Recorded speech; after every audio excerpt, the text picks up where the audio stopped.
Well, we've made it through to Thursday, ladies and gentlemen. I'm Jeremy Cordeaux. Welcome to the garage, the Taj de Garage.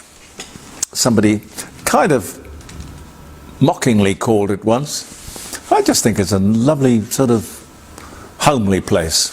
I hope you think it is too. The Court of Public Opinion and our Thursday morning posting on Facebook, or you might be catching up on some sort of podcast venue, I don't know. Don't forget tomorrow, I hope you join us around the dining room table, jeremycordeaux.com, live streaming. The main body who oversees the PBS, the Pharmaceutical Benefits Scheme. This is interesting. This is really interesting. They say that the biggest problem facing Australia is not Trump's threat of 250% tariffs. It is the inexplicable delays between the approval and the listing on the PBS. That is the time between the drug getting the nod and the pharmacy being able to fill the script. Red tape and bureaucracy are holding back innovation. I don't know what it is about bureaucracies. They are far more interested in process than they are in getting the job done. So I suppose you could say what else is new. The aviation white paper. We did mention it briefly last Friday, but the aviation white paper that was released last year recommended that the long-standing custom, habit, privilege, call it what you like, of politicians and public servants, bureaucrats, travelling business class on trips under 3 hours be scrapped. Down the back with you. Now this would save money, a lot of money. Some say as much as $100 million a year. The government has refused, get that clear, the government has refused the recommendation. Now one thing is certain, that you can have all the round tables that you like, but government will not be tightening its belt. And could somebody please do something about these politicians' credit cards? They bill us every 3 months. Huge amounts of money. Take, for example, Penny Wong. Penny Wong billed the taxpayers $540,724. $540,724 for just 3 months, from April to June this year. Now this is not her salary. No. This is just expenses charged to her credit card and paid for by you and I, the taxpayer. Over $500,000 in just 3 months, in just expenses. Will that be discussed at the round table? I don't think so. I don't think so, ladies and gentlemen. I really don't. Anyway, 0491 65 68 60. If you'd like to give us a call, interesting guests and a program for you tomorrow, 9 o'clock until 12, around the dining room table. Isn't it amazing? You might ring in about this. If you're 15 and 11 months, or younger, you can't use TikTok or YouTube or Facebook. You couldn't view this on Facebook. But 1 month later, at 16, you can vote. That's nuts. Totally nuts. Now this is a very disturbing story. There are some things that happen in Scandinavia that I'm quite an admirer of. But not this. This is awful. The Danish National Zoo is asking people to bring in their elderly pets. 10 o'clock till 2 in the afternoon, only 4 animals at a time, please. But there's no limit. Bring in your unwanted or elderly pets so they can be fed alive to the animals. Lions, tigers, leopards, jackals. Oh, this is terrible. And it's not a joke.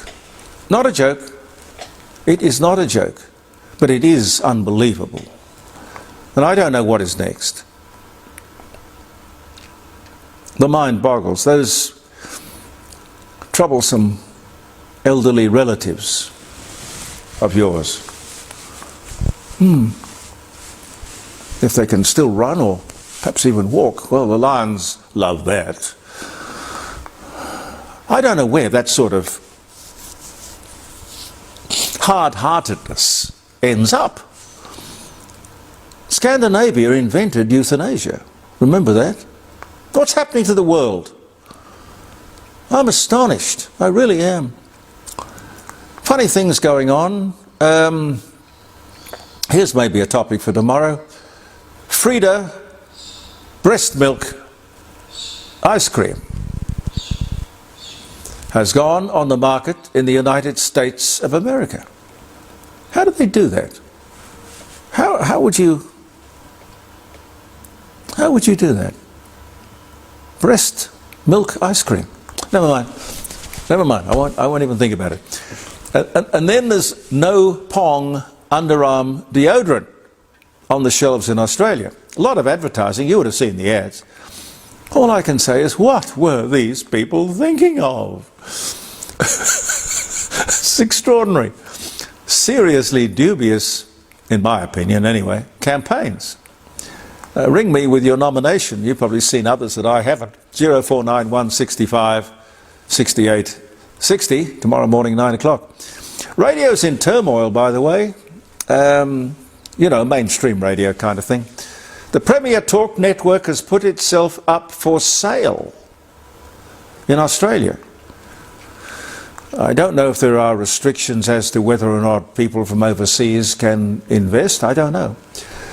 This is Nine Entertainment, which was bought, I think, by venture capitalists, taking over the Packer Empire and the Fairfax Empire and the Macquarie Empire. They own, as far as radio is concerned, they have 4BC, 2GB, 3AW and 6PR in Perth. All #1 in their respective markets, Brisbane, Sydney, Melbourne, Perth.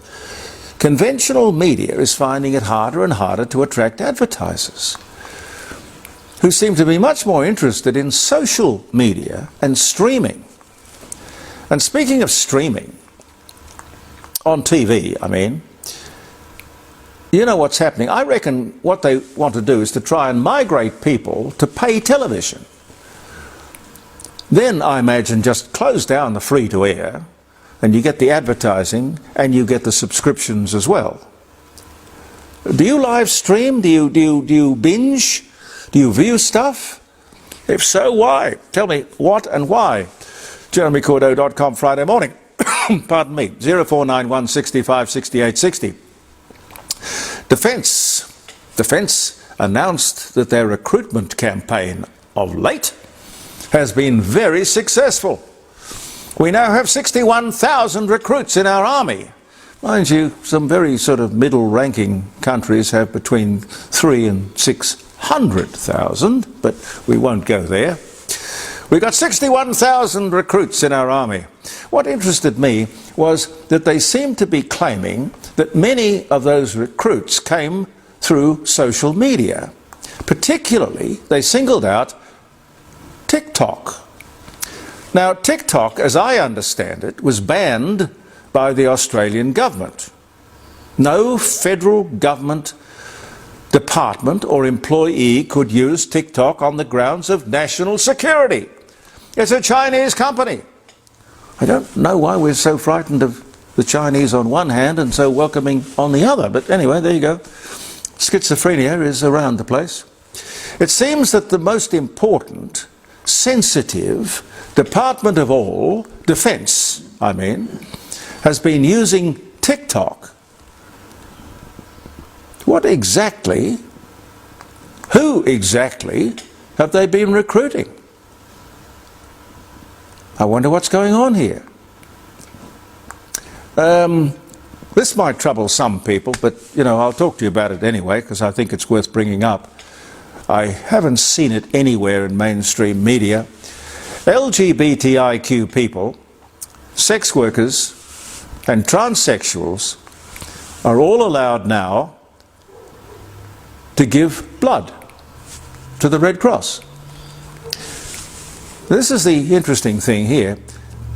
We are now the only country in the world to have relaxed this well-established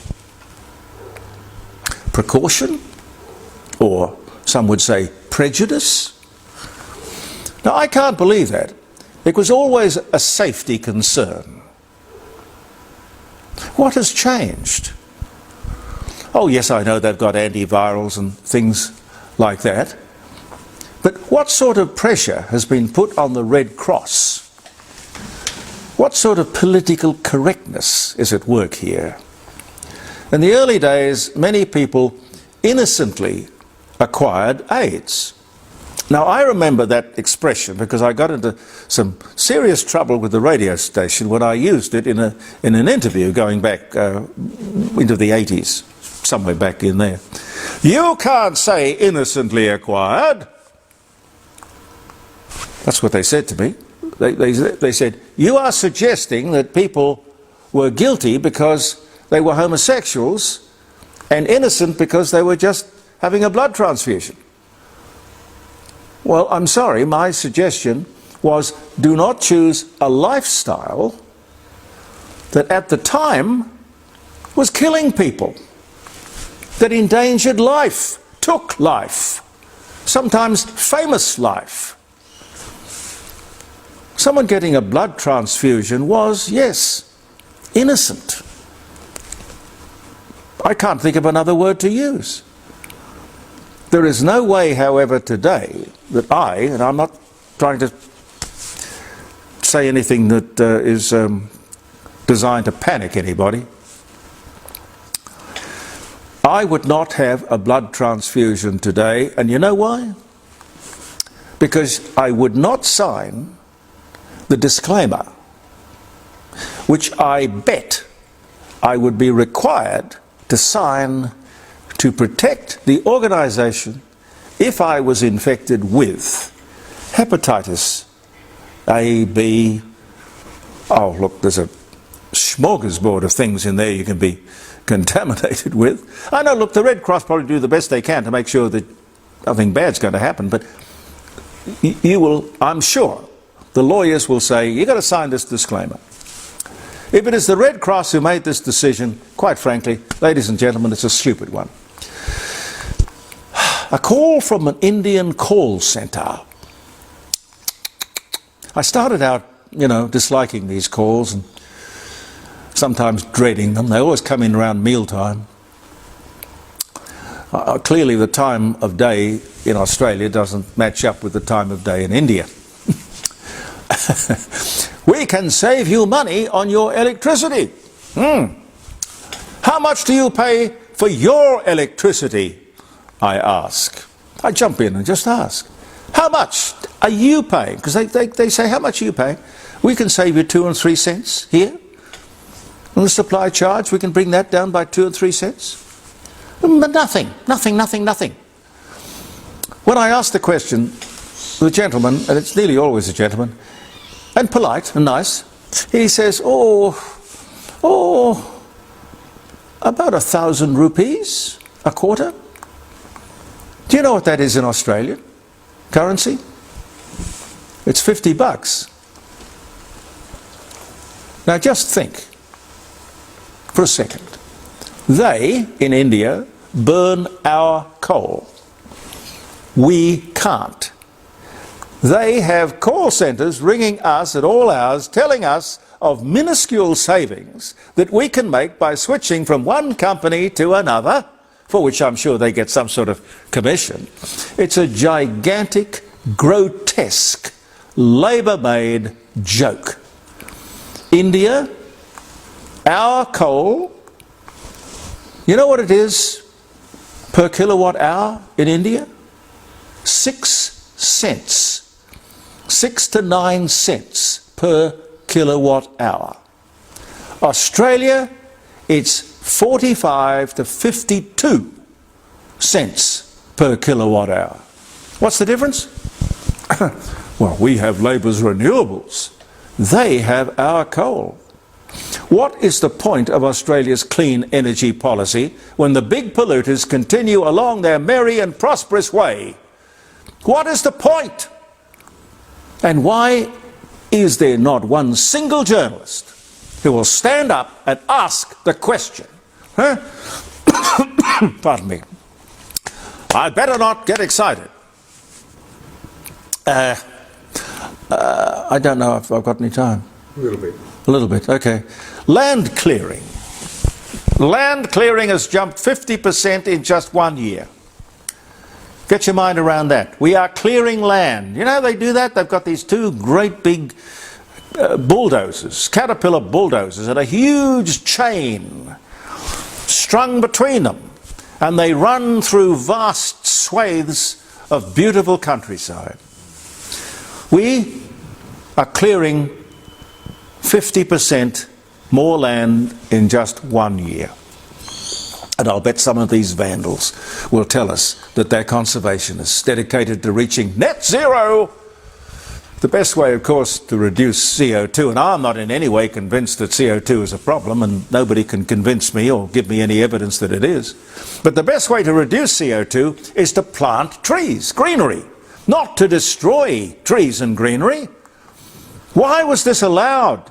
Did anyone sign off on it? To just calmly announce that land clearing has jumped 50% in just 1 year. Well, thank you for the report. It's just not acceptable, however. Why was this allowed? Somebody should get prosecuted because of it. And the journalists should be asking questions. Questions. You want me to go home, Pete? I will. There's always tomorrow. See you around the dining room table. But before I do, it's August the 14th. Oh, okay. VJ Day, 1945, the year I was born. The Empire of Japan surrenders unconditionally to the Allies, ending World War II. August 15 in Japan, other countries depending on their time zone. It was a funny thing because they had the opportunity after Hiroshima. The first bomb was dropped on Hiroshima. They were asked to surrender. They refused. Strange decision. Anyway, second bomb, Nagasaki. They suddenly saw the light. It was a strange blue, sort of piercing, explosive light. So sad. August 14. France introduces motor vehicle registration, including a driving test. The year 1893. Good Lord. 1893. Philips makes its 1 millionth radio on this day in 1932.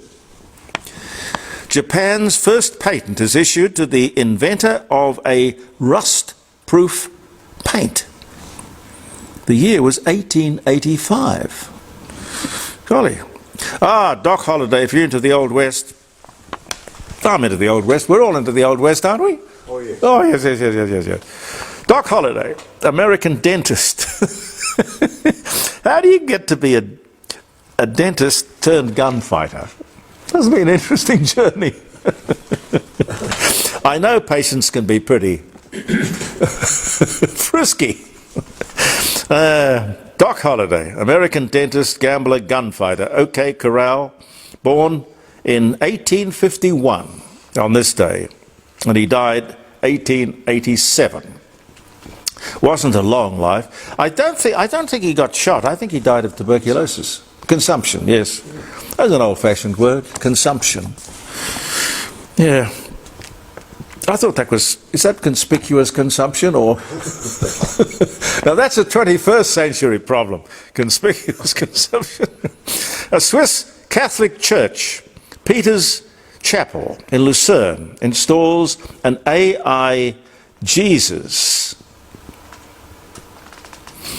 in its confessional for a 2-month experiment.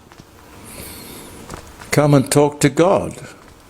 Wonder what God would make of that. 2024. Lordy, lordy, lordy. Susan Olsen, American actress, The Brady Bunch, born in Santa Monica, California in 1961. The oldest known exactly dated printed book. Wow. Circa 3 years after Gutenberg. 1457.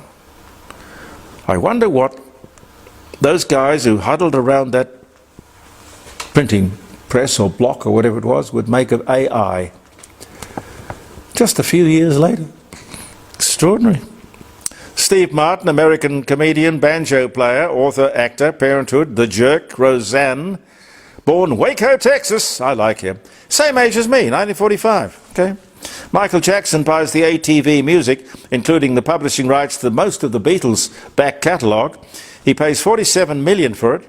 10 years later, he sells half, not the whole thing, half of his interest to Sony for $150 million.